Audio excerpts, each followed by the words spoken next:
सहाबी, एक मजदूर सहाबी, खेतों में काम करने वाले सहाबी, रात दिन खेतों में मेहनत और मजदूरी करने वाले सहाबी अल्लाह के नबी सल्लल्लाहु अलैहि वसल्लम के दरबार में आते हैं और ये फरियाद लेकर आते हैं, ए अल्लाह के नबी, मैं एक मजदूर सहाबी हूँ, मैं दिन भर धूप में रहकर, पहाड़ों में रहकर, बयाबान में रहकर काम करता हूँ, थकावट होती है। रात में जब आकर मैं अपने घर में सोता हूँ तो ये मेरा ऊँट है, ये मेरी ऊँटनियाँ हैं, मैं इसको चारा भी देता हूँ, इसका हक भी अदा करता हूँ, इसको पानी भी पिलाता हूँ, लेकिन जो ही मैं अपने घर में सोता हूँ, ए अल्लाह के नबी, आज मैं अपने ऊँट के खिलाफ आपके दरबार में, सरकारी कायनात के दरबार में मैं शिकायत लेकर आता हूँ। ये जानवर, ये ऊँटनियाँ मुझे रात में सोने नहीं देती।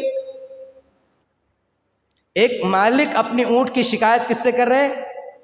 कायनात के सरदार अहमद मुस्तफ़ा मोहम्मद मुस्तफ़ा सरकार दो आलम सल्लल्लाहु अलैहि वसल्लम से। फरमाया, अल्लाह के नबी, जब मैं इनका हक अदा करता हूँ तो इसकी भी जिम्मेदारी बनती कि ये मेरा हक अदा करे, मुझे रात में सोने दे, क्योंकि मुझे रोज़ाना दिन में काम में जाना पड़ता है। अगर रात में सोऊंगा नहीं तो मेरी नींद कहाँ से पूरी होगी, मेरी थकावट कहाँ से दूर होगी। ए अल्लाह के नबी, आप ही फैसला कीजिए कि इस ऊँट के साथ क्या करना चाहिए। मेरे दोस्तों, मेरे नबी तो तमाम उम्मत के लिए, तमाम इंसानों के लिए, तमाम जानवरों के लिए, हर एक के लिए रहमत बनकर आए थे। हर एक के लिए अल्लाह के नबी वो नबी थे जो तमाम मखलूक की ज़बान को समझ करके उन पर रहमत की दरियाओं को निछावर करने वाले थे।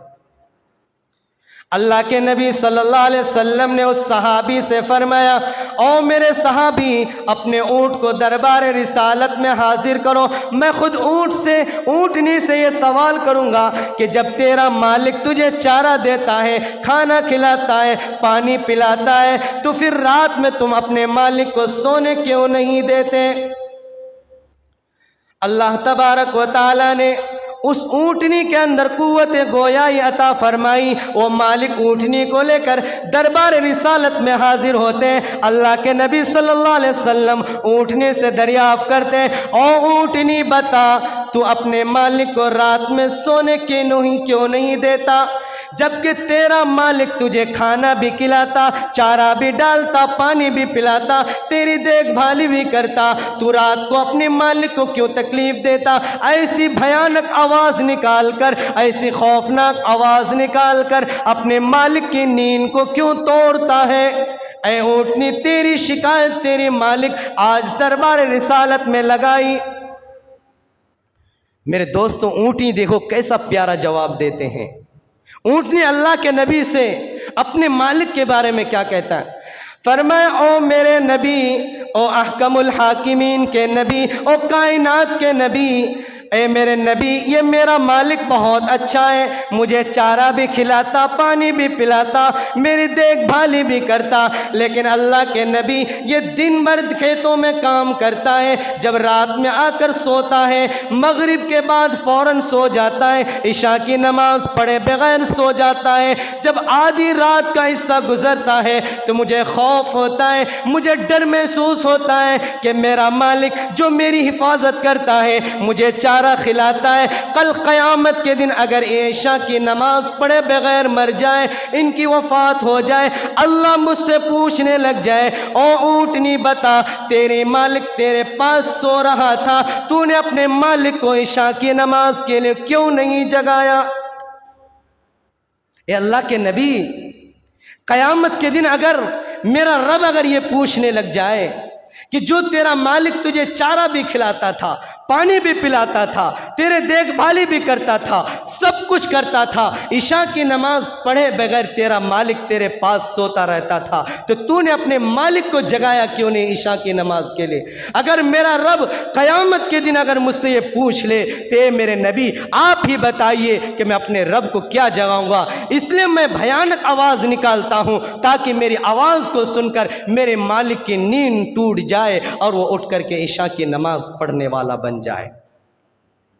मेरे दोस्तों, दिल पर हाथ रख करके सोचिए कि एक ऊँटनी को एक अल्लाह के फरीज़े इशा की नमाज छूटने से कि मेरा मालिक इशा की नमाज पढ़े बगैर सो जाए और उनकी रात गुजर जाए, सुबह हो जाए, अगर उनकी वफ़ात हो तो बगैर नमाज के हो, कल क़यामत के दिन अगर मेरा रब मुझसे पूछ लेगा तो मैं अपने रब को क्या जवाब। एक जानवर को, एक चौपाया को अल्लाह का इतना खौफ, इतना डर, जिसको अल्लाह ने अशरफुल मखलूक़ात बनाया, जिस मुसलमान को, जिस ईमान वालों को अल्लाह ने तमाम उम्मत पर फजीलत अता फरमाई। अब बताइए वो उस ईमान वालों के दिलों के अंदर अल्लाह का कितना डर और कितना खौफ होना चाहिए।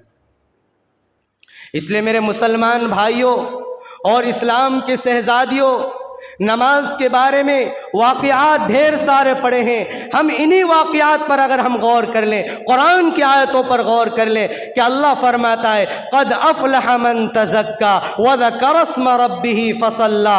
कहे लोगों, अगर तुम अपनी ज़िंदगी के अंदर अपने अंदर पाकीज़गी चाहते हो तो अल्लाह का जिक्र करो, अल्लाह की नमाज के लिए, अल्लाह की इबादत के लिए उठो और रातों को जाग करके 2 रकात अल्लाह के लिए नमाज पढ़ा करो। आगे अल्लाह फरमाता है क़द अफ़लहल मुअमिनून अल्लज़ीना हुम फ़ी सलातिहिम ख़ाशिऊन।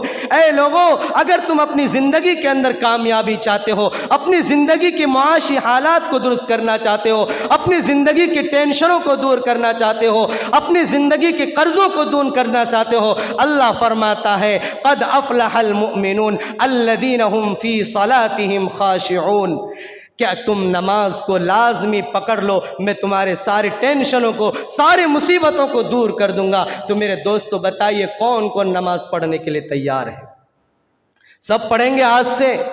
जिस तरह एक ऊँटनी को इतना खौफ कि अपने मालिक को जगाने के लिए वो आवाज़ निकालता था और उनकी मालिक ने दरबार रिसालत में शिकायत की, तो अल्लाह के नबी के सामने ऊँटनी कितना प्यारा जवाब दिया कि अल्लाह के नबी, मेरे रहते हुए अगर मेरा मालिक नमाज छोड़ दे तो फिर मेरा इस दुनिया के अंदर जीना बेकार है। फिर इस मालिक के पास इसका खाना जो मैं खाता हूँ, इसका चारा जो मैं खाता हूँ, इसका पानी जो मैं पीता हूँ, तो मेरे अंदर वो हलाल कैसे हो जाएगा। जब जानवर को इतना खौफ है तो हम इंसानों को अल्लाह ने तो फरमाया कि वमा खलक़तुल इंसा वल जिन्न इल्ला लियअबुदून, कि हमने इंसान और जिन्नात को इबादत के लिए पैदा किया। इसलिए मेरे मुसलमानों, मेरे नौजवानों, मेरे बुजुर्गों और इस्लाम के शहजादियों घरों में बैठे हुए, आज से ही इंशाअल्लाह हम नमाज की पाबंदी करने वाले बन जाएंगे।